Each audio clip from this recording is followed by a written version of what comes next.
Hello, and welcome to the Close the Loop podcast. I'm your host, Kevin Dieny, and today we're going to be talking about video marketing for small businesses, how we get videos created, produced, edited, published, marketed, how we get videos to help our business, help them grow. So to help me dive into this topic, I have a very special guest. His name is David Feinman. David Feinman is a serial entrepreneur. David has been starting companies since the age of 16, so he's been doing this a long time and for most of his life. He currently owns 5 companies and is heavily involved in the video and business, video with business, video creation industries. David loves building community, and he loves endurance, sports, and triathlon, so he's pretty much an endurance type guy. So welcome, David. Thanks for coming on. Thanks, Kevin. I appreciate you having me here. So just to ground our audience on what we're going to be talking about, video marketing for small businesses. Video is a great medium to grow a business. However, I don't know if I've ever met that many businesses who are like, yeah, I'm using small businesses who are saying, I'm using video all the time everywhere. I think what I'm hearing a lot of times is video. Oh man, how am I going to do that? Or, oh, that's something I've been, avoiding and it's tough to do. So do you think, as far as the future of video and businesses, video marketing, do you think that there's a point where all small businesses, that everyone's going to be adopting and using video across the board, and they're creating and growing their businesses? Yeah, I think that's a valid question. So I think it's important to provide context of how online marketing has gone. Right. So when we started out, it was pretty much a directory, right? You go find a list of a business, on Yahoo or Google back in the day. And it was actually like a digital phone book. And then things evolved and everyone started making their own websites. Websites were very basic. They just had text on them. Here's our hours. Here's a little bit about what we do. And then as time has evolved, we're now currently in a stage where your website has to be really robust. It has to really show off what you're doing as a business. If you're a restaurant, a small business, you have to show your menu. Maybe you have to show your food. If you notice where the internet's going with Web 3.0, we've gone from actually looking at something to being able to be inside of it. So I think video is like that midterm next evolution. And it has been for years for people to recognize something, both from a search perspective, typing into Google and finding something, and also wanting to see something before they go and experience it. Especially a younger audience, they really want to see what they're getting before they get it. A lot of people are unwilling to take the risk of time to figure out what they should do with something before they actually see it, before you buy it. So I think all businesses need some form of it, whether or not it's a really robust strategy or something simple. It just depends on where you're at. Yeah. That feeling of people who say it's too expensive, it's too hard, it's too much, they maybe just don't know. So for the business who are pushing back saying video is just, for a small business, too much, too hard. What you're asking me to do is you're asking me to produce a Super Bowl commercial here. So what, how does a business who's a smaller business, how do they jump into the world of using video to grow their business? It's a great question. So, if you're on the smaller side, you're just getting started, which is the group of people I'm assuming you're speaking about, you're going to want to either do a do-it-yourself version, or you're going to want to do what I call the do-it-together version. I always recommend that even if you think you could do it yourself, always try to do the do-it-together version with some sort of professional. So what you could do is you can record some sort of video and then pass along that video to an editor to polish it up and make you stand out. You could do it like that to start out, and that'll give you a way of doing a video that's much more cost effective, but still get you that professional polish to it. And then, as your business grows, you can graduate to doing a little bit more professional content. Yeah. So in terms of the types of videos that small businesses could be making that provide, I guess, what their consumers are requiring. Because you've said they want to be able to see it, they want to be able to interact with it, or they want to be able to see how it is live moving around. So what kinds of videos, I guess, would work best for a small business? So are you familiar with the awareness, consideration, decision framework? Mm-hmm. So we kind of think about video in that same framework. So awareness, like when someone comes and they're looking for something, you want to create videos that fit into that category. That might be your search traffic videos, like that might be an about us video, something like that.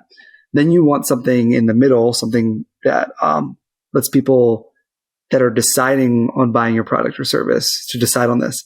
For a restaurant, this might be like a video of some of the food and how it's made. For maybe someone that's selling more B2B, this could be like your testimonial type video. And then decision stage of the game, this might be stuff about features, all your frequently asked questions. All those kind of videos can be put at that stage of it. So really, we just kind of look at it like a sales funnel, and operating your video is kind of like a virtual sales funnel in a sense. I'm curious what you think of that framework, because it's definitely like a little interesting way of doing it. Yeah. Well, so I was also gonna like make sure I explain it too, because the funnel, the framework, the sales funnel is very much like I believe a great idea to do it. And for our listeners who are like, what is he talking about? Awareness, consideration, decision. It's basically, the way I understand it is that you're moving from consumers who don't have any idea they even have a problem to those that figure out, this is a problem. I should do something about it. To, well, who does solve the problems? You know, like for instance, I've met people who are like, well, I've got this problem, but I wouldn't know where to go to fix it. Are there people that help with that kind of thing? And so you're kind of moving people along. Now, how large those groups are, right? Very much varies across the industry landscape. But the other thing to consider here is, right, like, yes, I'm moving people down toward like, they know they have a problem. They know we could fix it. They trust us. They know us. But at the end of the day too, I think one really important aspect about video is that, yes, on your website or wherever you're interacting with your consumers, you could tell them, you could write it, you could show little visuals like a diagram, an image. But having a video also means that people can read it, they can see it, like they can pick and choose their sort of medium modality that they want to adopt to learn along these paths. So I think, yeah, maybe first you'd go, okay, well, do I have written text for all these? Because you could just whip that up fairly quickly, quicker. And then you go, okay, well, now I have text. Do I have images? Do I have graphics? Can I explain this visually? Okay, now I think you're evolved to that third tier, which is like, do I have video to move someone from to just explain the problem and then to explain how the solution works? And that's what David is talking about. And also why I think it's so important that you include different types of mediums at each point so that you're kind of, you're hitting, because some people don't like video at all. And they'll be like, like video just makes me, sucks my internet bandwidth. I'd rather read it. Some people are blind, and so they have to hear it, right? So it makes sense that you'd want to have these different mediums to cater to the entire possible grouping of whatever your tastes of your audience are. So that's kind of why I think what you're saying, David, is the videos, in a way, the format you should think about what kind of videos to make is fit them into, okay, how am I helping people figure out and then learn and then become closer to a customer or a consumer? Yeah, exactly. Like you want to kind of just walk them through the process and give them another medium in which they can interact with you before they get to you, kind of like a virtual salesperson. Yeah. So, okay, so let's go to the very, very beginning of this, right? This whole topic. If a business is like, okay, I'm bought in on the video thing, where do I start? Do I have to go buy a video camera? Can I just use my Android, iPhone? Like what? I know that some of them might be like more budget conscious at the smaller business level. So where does a small business with a limited budget start? Like how do they go, okay, today I don't have a video, tomorrow I have a video? Like how do they, where do you get started with that kind of thing? Yeah. So I actually gave this one some thought because you had sent this question over to me. And as someone who does this professionally, like, I tried to think like, what is the simplest way that someone could create something that at least they have something? And what's crazy now is the phones that are out there are really good in terms of quality. So I would recommend that you grab your phone. Let's say you have a physical location, or if you don't have a physical location, set up the camera on a nice steady surface. Ideally, you would have some sort of like either a tripod like this, like a little monopod, tripod like this that you could just put on your desk, or even some sort of clamp to hold down your phone. And you can start recording.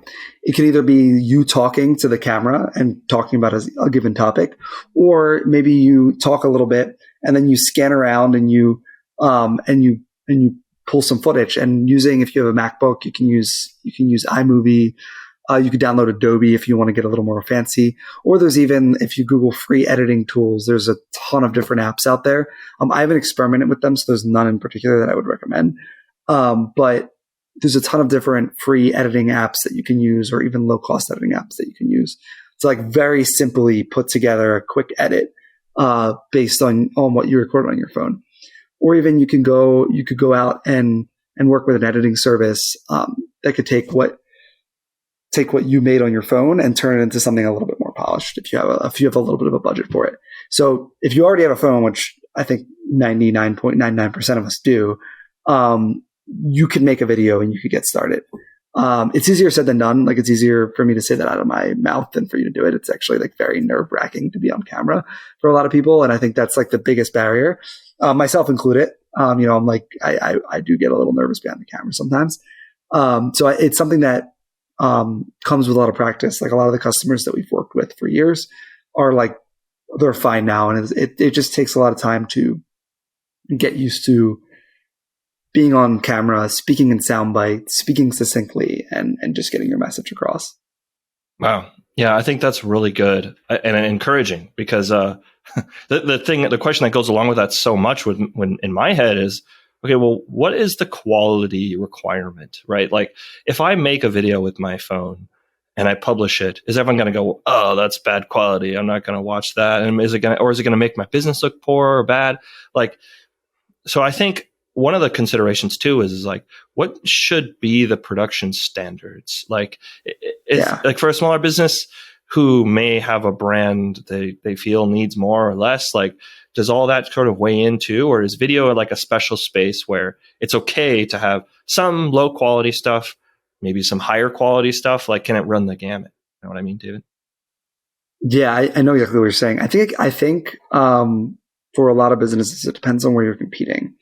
Some of the larger business clients in the world, you can't afford to put out something that doesn't look polished, because your competitors have something that looks polished and looks like, the video costs a great deal of money and it represents the professional quality of the brand. That's not to say you can't do something on TikTok as well, or do something in short form content. We're seeing like a huge rise over the past probably year and a half, 2 years, even since like the start of the pandemic, of short form video content on both TikTok, Instagram Reels, and now YouTube Shorts. So that type of content, you still want to, as a business, have some level of quality. If you look at some of the top creators, it's not just like a janky, shaky cell phone video. It has good lighting. It has good sound. It's well spoken. The points are clear and made. But, the bar of quality is subjective. But at the same time, you also want to make sure that it does have some level of polish. And really the three things that I can recommend are, doing a little bit of research ahead of time about what you're talking about, and kind of put your bullets and thoughts down on paper. The second one would be lighting. Make sure you have good lighting in your room. A good natural light would be great. So like, there's like definitely a huge difference. Like, if I were to lower my blinds right now, in the quality of like the light hitting my face, than now. I'm right next to a window, so that helps a lot. And then your sound, you want to make sure that you're speaking clearly into a microphone if you have an extra one.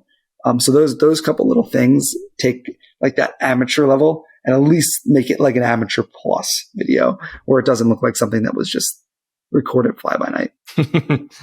Yeah, I think those are all really great, and I think can easily be something that people go, well, this is why I'm not even going to pursue video, because, like this, my idea is my business is going to have to be great. I want like a whole production team, like Super Bowl style commercial ads.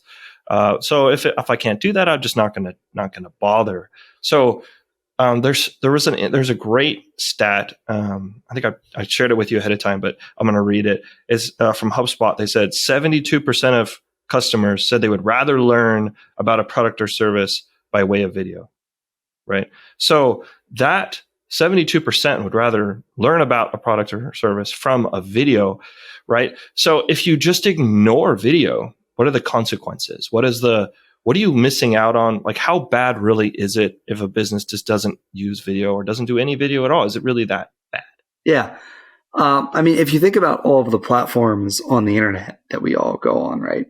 The majority of them are video based. Facebook, Instagram, YouTube, Netflix, Hulu.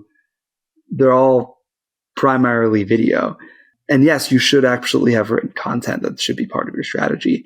But I think businesses that aren't doing it are missing a huge opportunity to capture their audience. So a lot of their competitors aren't doing it, or they are doing it and people are going there and learning about a product or service virtually on their own time. I think any more people don't necessarily want to call without doing a little bit of research ahead of time on the business, and like at least having something where they can watch something before they do a little research is important. And it gives you kind of like a taste of what's to come with a business or with an experience that you're about to go into. So I think that helps our article spot on. And from what we found with a couple of our companies that have really embraced it, we work with this one local company. They do kitchen and baths. They've really embraced video from start to finish. So every part of their process is documented. They probably have 50 videos on their website. Is they'll find when a customer comes to them that the customer is like ready to go. Like the customer, they don't have to spend a lot of time explaining it. They just get right into their process. They've even gone so far as to create a process video to share, this is how our process works. So people know exactly what they're getting when they come in the door. So all of their leads, all the people that come into their shop are pre-qualified. They know all the FAQs. They've seen the work that they've done. They could point to specific case study examples of kitchens that they've liked in the past. So really the hard work that was done ahead of time with a salesperson or with humans is now done, and they're just coming in ready to go as the perfect customer. So I think businesses that aren't do it. Obviously, you can still be successful without video. There's plenty of companies that are, but you're missing out on, a lot of getting a customer that's kind of spending that time that you talked about in the HubSpot article upfront, learning about your product or service, and they're ready to go. Yeah. Wow. That's such a cool example. I was going to piggyback on what I had said with another quote I saw from a company on Limelight, where they said online video consumption has increased across all age groups in the last 5 years. So yes, kitchen and baths, right? That's an industry for people who have enough, I guess, money to be able to afford to upgrade an existing kitchen and bath. So I would say that that's not, your 18, 16-year-olds who, no. Is video for all the age groups, right? Like, is it impactful for all the age groups is sort of what that's suggesting. But, and what you're found too is like, it's worked here and there for this customer, that customer. Video is helping customers arrive at a business ready to go. And it seems like you've seen that impact, not just the young crowd, like that's affecting everyone. Yeah, we've definitely seen it affecting everyone. I think you'll notice just what platform are people engaging with. Like, obviously, TikTok skews younger, and so does Instagram Reels. But if you go onto like a Facebook or a YouTube, or even on the website of a customer, that's going to skew older. And it's also, your buyer and the user of your product or service is going to, have a certain demographic range. And that demographic range is using the internet somehow. They might not be using it like you would, or they might be using it a little differently, but every age group is using the internet. Like, hey, my 90-year-old grandmother, we just got her a MacBook Pro and she uses the internet. So, I think it's covered across most age ranges.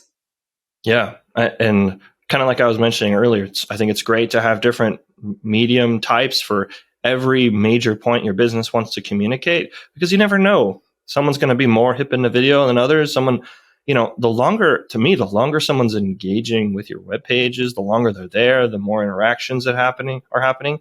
Even if they're like, hey, I saw this is really helpful and explain it to me. I know someone else, I'll just refer them to this video. And then yep. Things have a way of virality. Things have a way of expanding beyond, okay, I paid for this video to be made for my business. I'm seeing it's getting 10, 20, 30, whatever views. Like, am I going to get the million views? Am I going to end up like on morning shows because I made the greatest small business video? I don't know if that's sort of the expectation, right? So how should a business sort of where should its expectations be with its videos? Like, should it be like, I've got to make the next virality video that's going to crush the waves, or should they just be making content for their visitors and not be looking at million hits? You know what I mean? I mean, look, a video doesn't need to get a million views to be successful. In theory, a video that does get more views is going to be more successful. There's no way to spin the numbers like that. If you're getting more of the right views, I should say, it's going to be more successful. But that being said, like if you're getting, as a local business, if you're getting a lower number of views, that's fine too. Or if you're a B2B company that doesn't sell to a lot of customers a year, but maybe your engagement size is higher, a video's use, if you have 100 customers and 1,000 potential customers a year, you close 1 in 10, that could be great for a local business, right? Just as kind of like an example to the kitchen and bath client, they're not doing thousands of kitchens a year. Their videos don't get a ton of views, but the people that are visiting them and are interested in what they're doing are incredibly valuable customers. Like kitchens can cost quite a bit of money. So, that focused customer sometimes is better for you to get. For some businesses, it just really depends on who you are and who you're trying to reach. There's a concept that we always talk about, which is called micro-viral, which is going viral in the audience that you want something to go viral in. There's certain videos that all of us have seen, probably. Like, I think all of the US has probably seen Joe Biden falling off his bike this year. But you don't need your video to hit that level of virality per se. You just need it to hit it in your specific audience. And I think platforms like TikTok or Instagram Reels have opened and have a great algorithm in order for people and companies to hit that right audience. And their algorithm's super powerful and usually will put your video in front of the right people too. Let's say a business is like, okay, well, I'm going to create some videos, but I would like them to have some consistency or some standards or some, how I'm going to approach this. You mentioned like, okay, let's make sure there's good lighting. Let's make sure that there's I'm going to capture what people are saying so it doesn't sound like I'm really far away. There's crazy road noise or someone sighing in the background. You know what I mean? Like you're like, okay, if I'm going to make what are some of the general tips you'd have for, beginner to approach, to be like, okay, I'll remember, or maybe I'll write these down. I'll have this list. And then when I approach each video, I'll have this standard. That way my videos turn out, like you said, of the amateur level. You shoot for that. So what are some of the tips for the baseline beginner amateurs to make sure and help them get to that next level? So we covered a couple of them. So strong lighting would be number one. Good sound is number two. And then I would say the most important thing is the first couple seconds of what you say. So I always say to go right into what you're talking about. You don't necessarily need to do like this whole long drawn out intro. There used to be like a trend a few years ago, and we still get requested this all the time, to do like some 30-second intro for a company with like logos flying around. And there's just no point. Like you want to hook people in with something that interests them, almost like the visual version of clickbait. You kind of want to give people a reason to watch at least a little bit of the video for the first couple seconds. Yeah. I have it's a principle I follow with ads, but I always go, okay, someone's going to see this ad. Okay, in the first 5 seconds, if they're not interested, they're gone. So what am I going to capture the first 5 seconds? Okay, I won it. Let's say I win it the first 5 seconds. What am I going to do with the next 5? Okay, and then let's say they read the headline is probably the first 5. The description is probably the next 5. Okay, now they've decided to click. Okay, now they land on my web page, my landing page. The top area, top header section. That's the first 5 seconds again. Did I win them again? Okay, now they're going to read the byline, the subline. So like I approach it like I got to win every 5 seconds of attention, because people are, maybe they're multi-devicing. They're watching a show. they're watching, they're on the website. They're listening to someone, they're on their phone on the website. You're competing, right? With like attention constantly. And like things like music and sound maybe aren't going to do it. They're going to be turning down their volume. So, am I going to have captions over the video or on my web page? Is it going to be sound reliant? Like, is it going to be visually? Do they have to have their attention focused to understand? Like if they have to watch a 5-minute video and they have to remember the first 30 seconds and the middle 30 seconds to get the ending, maybe that video is not going to do so well. So I approach it like in this 5-second got to win it each time approach and to my ads. So it sounds like something similar is what you're talking about for video. Exactly. And that's why a lot of times with like a more professional video, you'll see the video cut to something new every couple seconds because it's like, oh, what's next? Let's stick around and see what's happening next. Yeah, that's awesome. So how about scripted versus unscripted type stuff? I mean, you had said research your topic, maybe have some bullets, but it didn't sound like, write down exactly verbatim what you're going to say. But I mean, not to say that there isn't a case for scripted. So how do you see the scripted and unscripted worlds of videos for businesses? So we always do some sort of script, but the script is usually just like a topic and some bullets and a general direction we're taking the video. Especially if someone is on camera talking. Now, if we're using a spokesperson, a trained actor, or doing an animated video, we're always going to write out word for word what is going to be said and really craft every single word. But in corporate videos, like the person that is behind the screen is usually not a trained actor. And to memorize a minute of video is actually really, really hard. So we prefer to do the question answer style. And then that could be cut down into something. But also free flow speaking as well. If you're just doing kind of one cut or you're not, proficient with editing, that works too. So, having the ability to cut down what you're saying and splice that in with stuff, that is a huge advantage too, because it's tough to be an actor when you're not an actor. Yeah. You've also pointed out, I would say, another really important tip here, which is if you make say a 2, 3, 4, 20, 30, whatever it is, longer video, you could take bits of it, chunks of it, quotes out of it, and you could edit those out and have, basically you can take one video and turn it into a bunch of videos, right? Like that's something that I was excited about where I was like, I could take this podcast and I could clip it and then I'll have a bunch of, consumptive media I can cut out of one main thing that I did. And that's so valuable, I think, as a way to get additional videos out of one video. Yeah, 100%. 100%. Now, it does, like you mentioned, there is some editing involved. So in terms of, let's say, okay, so we've talked a lot about businesses who are at the beginner level and how to get started, how to get going. Let's say there's a business who has enough budget and is considering, I want to make a video a week. And I think at that point, they should be thinking about a videographer or a video person, a content manager, maybe possibly freelance, an agency. I don't know, something to help them create that volume, because that's a decent volume of output of video. So at that level, right? So what should they be considering? What should they be looking for in a videographer? Yeah, so I think there's two things. Really, there's filming and there's editing. There's strategy, filming, video editing, right? So a lot of times when you're working with someone, they might not be great on strategy. They might not know how to make something work for marketing or make something work for a certain platform. So you want to make sure whoever you're working with has some level of strategy involved with them, or you're giving them the strategy to go from there. With a videographer, you can this is going to be the person that like gets the right shot, makes it sound good, that kind of can look at something and make sure that what is being filmed tracks to the strategy and tracks to the script. And then for the editor, that's going to be someone that is actually piecing the video content together.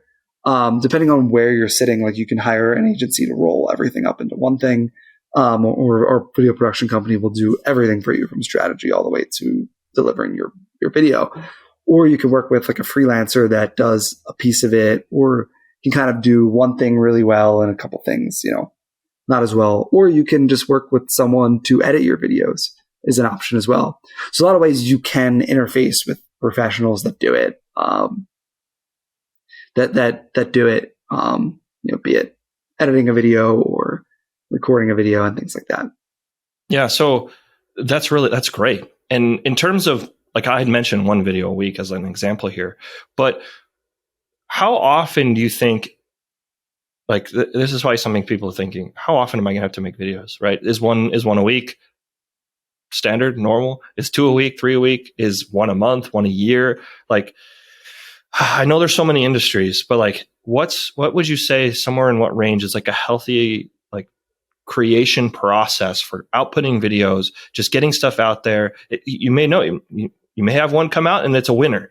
You know what I mean? It hits something really strong and powerful. If you see, okay, I got 50 FAQs I'm going to need to make videos for, and I have 100 videos on the site, 150. Okay, if I want to get them made in a year, obviously that tracks back to one every 3 days or whatever. So, I mean, you could do it in a lot of ways, but what would you say, what are your thoughts on how frequently and how many videos a business should be putting out there? So I think there's a couple ways to look at it. There's your foundation videos, which are videos that kind of are evergreen content that live on your website. And there's your social media videos, which could be short form content or things like that. So you want to think about making some level of foundation videos that are like about us, FAQ videos, things of that nature. But you also want to look at, how often should we be putting out content on social media? And we have clients that put out a video every single day on TikTok, and that's a lot of videos. That's 20 videos a month. Yeah. That's a whole separate strategy. So I think when you're thinking about it, you want to kind of work backwards from where your budget is, and then figure out how many you can make within that budget.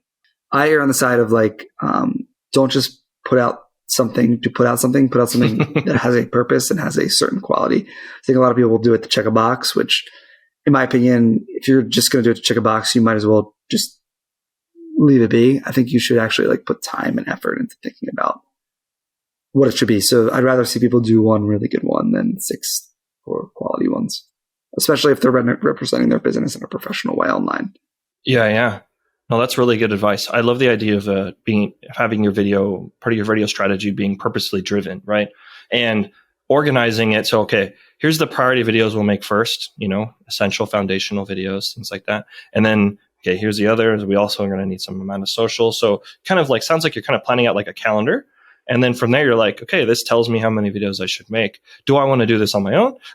Do I want to hire someone? You know what I mean? Like, you can kind of back into that and figure out what suits your business based on your business's needs and resources.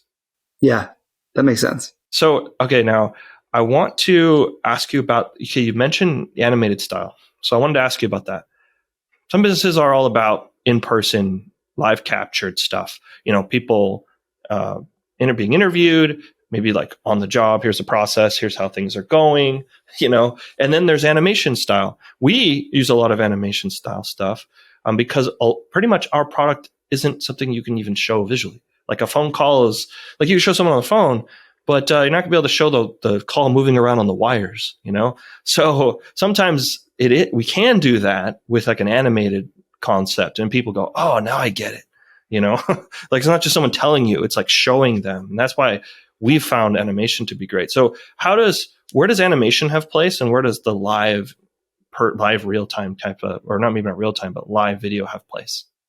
I think if you have a complicated idea that you need to explain visually, animation is a great way to distill the words you're saying into a deeper visual explanation. Even if you have someone talking, like a lot of times we will incorporate some level of animation or graphics that take something simple or take something complex or take something nuanced and explain it well visually. A lot of SaaS products do well with this, and a lot of services will do well explaining their offering and their process through animation, because it's not enough to just tell. Sometimes you want to show some sort of visual board in graphics that move and walk people through a journey that way. Yeah. So does it mean that we use a tool for it? It's sort of like PowerPoint. It's sort of like, it's very simple interface to make these videos. But if a business wants to explore the live side, right, they need to make sure they have the camera, they have the capture, the audio, stuff like that. It's a little different with the animation. So does that mean people are going to need like animators? Yeah. Well, there's definitely softwares that you could do it yourself, but yeah, you could work with an animation company or use an animator to do it as well. Is the one you're talking about? There's one called, I think, Animoto. That's a software that you use. I'm not sure which one you guys use. It's very similar. But there's definitely a couple different. Yeah, there's definitely a couple different softwares that people use to do it themselves. But you can also hire animators to handle it for you. That's awesome. So now I want to ask you about the pitfalls. So what should a business be looking out for? What dangers exist? What lurks, in just putting music in your video that you don't, what happens if, what are things that a business needs to be like on its radar about when it starts making videos to make sure it doesn't get in trouble, to make sure the videos are successful, to make sure they don't, trip and fall halfway through and realize, oh no, I have to go reshoot now. I'm sure there's quite a bit of things, but what things come to mind that are pitfalls that a business should watch out for when it's making videos? Well, I think you just mentioned two of them, and we're alluding to me saying this, but make sure you use royalty-free music in what you're doing. I know it's not the best. It's not the latest top 20 music hits, but, you don't want to use music that you don't have commercial license to. And, you could theoretically get yourself in trouble for that. Also, you want to make sure you're using license. If you're using any stock footage or things like that, you want to make sure you acquire the certain licenses. And if you're using someone's face, make sure you have the permission to use their face. So definitely cover your bases with that. But then also, in addition to that, make sure that when you do it, and you watch that video back and you have other people watch it, make sure it really represents your brand, right? Because sometimes it could work in the opposite. Like if you have a poorly done video on your site, and it could be something that you have worked really hard on and you've stared at it for 100 hours, but at the end of the day, it could just not be the right quality video.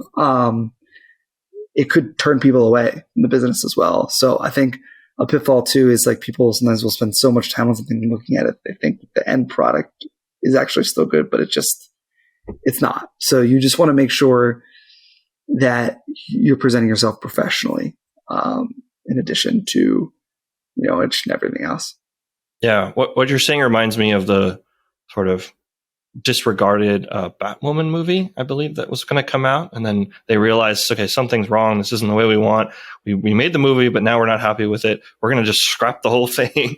That's unfortunate to find out at the sort of near the end or at the end to be like, oh man, everything we'd worked on is wrong, is off. And that could be savings you could make earlier if you had sort of maybe checks or feedback or something in place along the way. Or if you have a good strategy, a good plan, a good idea for how you're going to execute this. So the planning and execution for creating the video is one thing. Now you've got videos, you're going to launch them. So do you have any ideas, tips, or pointers for businesses, smaller businesses who are like, okay, I've made these videos, I put them on my website. How do I get more people to watch them? How do I get these videos shared? How do I get them out there? You know what I mean? How do I get the right people, that micro virality to occur? Right. So let's start with no budget. You did the video. You want to put it out there. So my recommendation is jump in some local Facebook groups. Try not to be spammy. Maybe share your video in there. Share your video to your Facebook personal audience. Share it to your Instagram audience personally. Send it out to an email list. Those are the cheapest, effectively free ways to do it. Also, just posting on all the platforms. If you're going to post it on YouTube, make sure you have the right keywords, the right tags, the right description so that people can find it and it shows up. In addition to that, you could also put some ad money behind it. So all the major platforms, if you're not familiar, offer some sort of advertising program so that you can amplify your video. So YouTube ads, Facebook ads, TikTok ads, Twitter ads, they all offer some sort of video ad program that are going to get more eyeballs, the right customer to your actual video. And then also, if you have a website that's already getting some traffic coming in, you can take that traffic and just simply put the video there so people can watch that video as part of their website experience. Yeah, those are great ideas. And there are goals in these marketing platforms, at least on the ad side. There's the goals I want to put money here, but I want people to watch the video. And something that I love about those, not all of them have it, of course, but some of them have the ability to take an audience out of people who watched videos, which is, I think, amazing. You could say, okay, I want I want to be able to show another ad to the people who watched my video at least halfway or 75% or watched the full thing. And that audience is someone who's been educated enough to watch. You hope, right, from watching a video. Obviously, if you're using a 15-second video, someone who's watched half of it may not have even reacted quick enough to turn it off. So take into account how long it is and what you're thinking of. But I think video represents like an amazing retargeting opportunity from my expertise in the ad side too. Yeah, absolutely.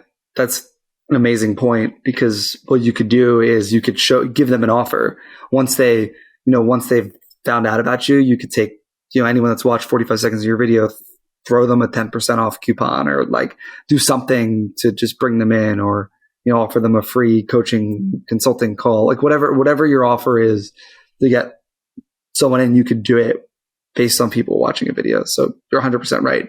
And with GDPR and a lot of the changes with cookies, video retargeting is kind of one of those, like almost like the last man standing, in the form of retargeting. So, that's the other piece of it. And people getting more control of their data. This is one that's platform controlled in a way. So the platforms are able to still operate and still let you know if someone watched 30%, a certain percentage of their video, then you're able to retarget that person, versus like that multi-platform thing that's being banned on Apple and probably eventually Android too. Yeah. It's valuable to be building your audience in your website, to be building your email list, to be building your followers in social media, or your audience in social media, however you want to call it, to be able to build a good referral network. So a lot of times businesses are doing all these things, or doing these things, and it's a great way for them to move forward. I've even like had some work done on our house, and the company was like, here's what to expect. Just like you had mentioned with the kitchen and bath company. And they were like, we really want you to have watched this video before we work with you. And it was like, oh, that's interesting. The video is a part of a requirement, but in the video, they are like, here's the main things that are going to help us be successful.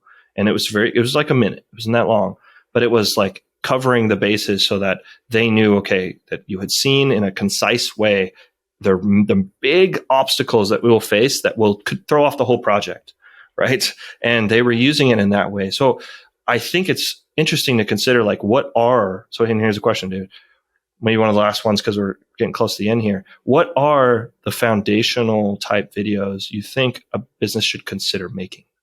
I think if you're going to pick anything, you should do an about us video, who we are, why we exist in the world. For some, that might be an explainer video walking them through like what the product offering is. And then FAQ videos. Take the most frequently asked questions you get on the phone in sales calls, or people that walk in your door. What are they asking you? And just put a bunch of videos together that cover those things. It could also be used as a customer success tool as well. So, putting together videos that explain how to use your product in a deeper way are great. So, if you get beyond those first two and want to use it on the back end for not just customer acquisition strategy, but for customer success strategy, that's a whole nother hour that you and I could chat about. But yeah, I think today we focus mostly on customer acquisition. So yeah. No, I really appreciate you coming on, David, and sharing all this. This is fantastic. Someone who has the knowledge and the experience of doing this and what to expect, and demystifying it, making it less scary, I think is a big thing I'm trying to get out of this too. So if anyone does have questions for you, wants to connect with you, wants to learn more about you, how should they go about finding you or connecting with you? Absolutely. So I am very findable on all of the social medias. So you can just go use my name and then just reach out there, or our website, viralideamarketing.com. Great. I really appreciate, David, you coming on, sharing all your wisdom, talking with us about video marketing for small businesses. And you've given us such great tips, things that I'm even going to take back and consider looking at. And I would definitely say, like, we should be approaching video with a little bit more motivation and confidence than we were before. So thank you so much for coming on. Thank you, Kevin. I appreciate it. Thanks for listening to the Close the Loop podcast.